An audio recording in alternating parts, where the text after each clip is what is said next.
Easy-peasy on tap at Opa Creek Tavern. Cheers.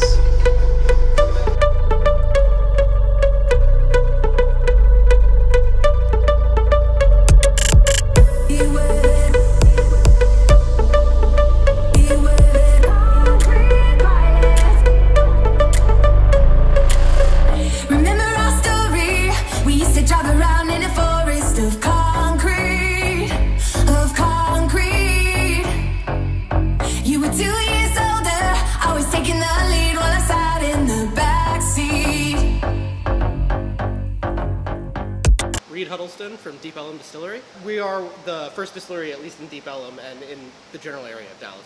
So we've got Deep Ellum all-purpose vodka. It's a corn-based vodka that's been distilled 10 times. Yeah, and so it's continuously charcoal filtered. Cheers. Cheers, man. I should've took the boat. Yeah, I could've took the